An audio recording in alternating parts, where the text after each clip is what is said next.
Whether you think they are evil, disturbed, or just mental, you are part of a society that exhibits both a repulsion and fascination with the lives and minds of serial killers. But who are these serial killers, and what motivates them? Here are 5 of the worst serial killers to have ever lived. Pedro Lopez is a Colombian serial killer, accused of raping and killing more than 300 girls across South America. He was believed to have preyed on young and vulnerable girls in Peru. He led them to secluded areas or inside unoccupied buildings where he raped each of them before killing them by a range of brutal methods, primarily strangulation. Lopez was arrested when an attempted abduction failed and he was trapped by market traders. He confessed to over 300 murders.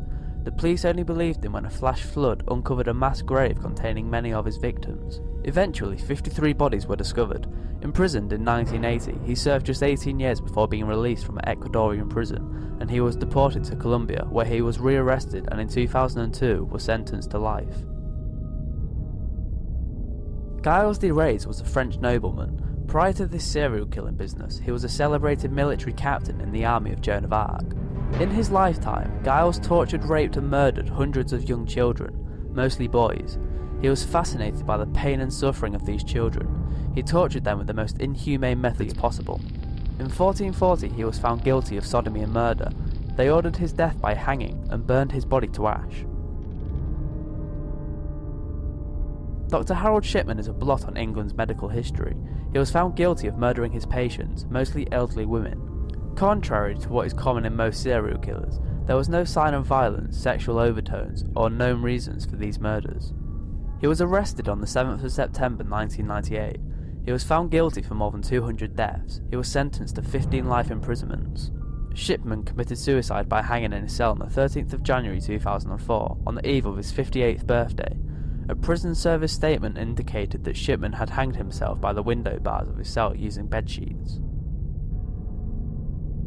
Elizabeth Bathory could be considered the worst serial killer in Hungarian history.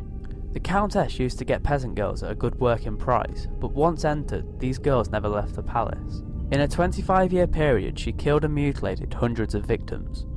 When rumours of girls disappearing reached King Matthias II, he sent a team of men to the castle of the Countess. They reported the ongoing slaughter where girls were being killed and tortured. They were starved and had to suffer severe beatings for extended periods of time.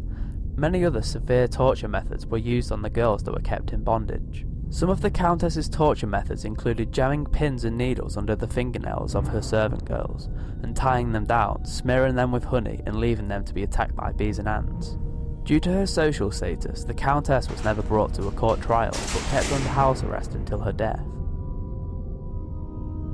Luis Garavito's victims were poor children between the ages of 8 and 16. Garavito approached them on the street or in the countryside and offered them gifts or small amounts of money. After gaining their trust, he took the children for a walk, and once they got tired, he would molest and rape them, cut their throats, and usually dismember their bodies. Most corpses showed signs of prolonged torture.